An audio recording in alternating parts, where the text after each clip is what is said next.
రామాయణం. రాముడికి యువరాజ పట్టాభిషేకం అనగానే ఎంతో సంతోషిస్తుంది కైక. మరి మందరెందుకలా అరుస్తుందో అర్థం కాక సంతోషపడాల్సిన విషయానికి నీ ఏడుపేంటి మందరా అని అడుగుతుంది. ఓ కైకేయి, నువ్వింత పిచ్చిదాని అనుకోలేదు. భరతుణ్ణి వాళ్ళు మేనమామ ఇంటికి పంపారు. అదే సమయానికి రాముడికి పట్టాభిషేకం అంటున్నారు. ఇది అంతా కౌసల్య దశరథులు నీకు చేస్తున్న కుట్ర. నీకు అర్థమవుతుందా అంటుంది మందర. రాముడంటావు, భరతుడంటావు, నాకు వాళ్ళిద్దరూ ఒకటిగానే కనిపిస్తారు. రాముడికి పట్టాభిషేకం జరిగితే భరతుడికి జరిగినట్టే కదా. వాళ్ళిద్దరూ నాకు రెండు కళ్ళు. దీనిలో నీకొచ్చిన నష్టమేంటి మందరా అంటుంది కైక. నాకొచ్చిన కష్టమేమీ లేదు. నా దిగులంతా నీ గురించే. నువ్వసలు సరిగా విన్నావా? భరతుడికి కాదు పట్టాభిషేకం, కౌసల్య కొడుకు రాముడికి.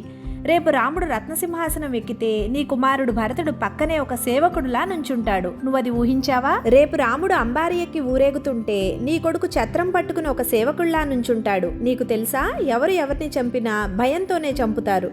ముఖ్యంగా రాజులు. ఇంతెందుకు, తేళ్లను పాములను ఎందుకు చంపుతాం? భయం. అది మనకు హాని చేస్తుందేమో అని భయంతో. రేపు రాముడు రాజయ్యాక అదే భయంతో తన తరువాత రాజు భరతుడవుతాడేమోనని భరతుణ్ణి చంపేస్తాడు. లేకలేక పుట్టిన నీ బిడ్డ భవిష్యత్తును నువ్వే నాశనం చేస్తున్నావు అంటుంది మందర. ఇంత చెప్పినా కైకేయి, ఆపు నీ పిచ్చి మాటలు మందర. రాముడు తన తల్లి కన్నా ముందు నా దగ్గరకే వస్తాడు. నాకే ముందుగా నమస్కరిస్తాడు.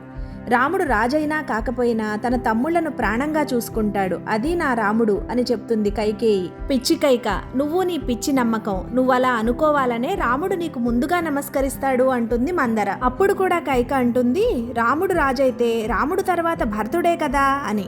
కైక, నీకు ఇది కూడా తెలీదా? రాముడు రాజైతే తర్వాత రాముడి కొడుకు రాజవుతాడు. నీ కొడుకు ఎలా రాజవుతాడు? అయినా ఇవన్నీ కాదు, బయట ఇంత జరుగుతోంది. రాముడికి రేపే పట్టాభిషేకం. ఆ కౌసల్య గాని, నీ భర్త దశరథుడు గాని, నువ్వు నావాడనుకుంటున్న ఆ రాముడు గాని ఎవరైనా నీకు చెప్పారా? చెప్తే నువ్వు సంతోషిస్తావు కదా. నీ మనిషినైన నేను, నీకోసం ప్రాణమైనా ఇచ్చే నేను చెప్పాను నీకు. ఇదంతా ఆ కౌసల్య, దశరథుడు, నావాడని నువ్వు అనుకుంటున్న రాముడు అందరూ కలిసి చేస్తున్న కుట్ర అంటుంది మందర. అప్పుడు ఆలోచనలో పడుతుంది కైకేయి. నిజమే అంటావా మందర అంటుంది. నా మంచి కోసం ఇంత ఆలోచించే నువ్వే ఏదైనా ఉపాయం చెప్పు మందర అని అడుగుతుంది కైకేయి. నువ్వు ఇది మర్చిపోయావా? ఆ రోజు శంబరాసురుడితో జరిగిన యుద్ధంలో, మరో చోట జరిగిన యుద్ధంలో 2 సార్లు నీ భర్త నువ్వేదడిగినా ఇస్తానని నీకు మాటిచ్చాడు.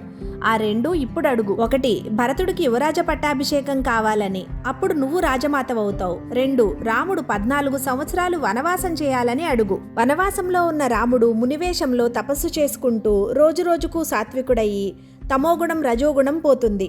మళ్ళీ రాజ్యం కావాలి, రాజు కావాలి అని అనిపించదు. మందర వనవాసం కోరుకోమనడంలో ఉద్దేశం అదే. తర్వాత కథ నెక్స్ట్ వీడియోలో. Thank you.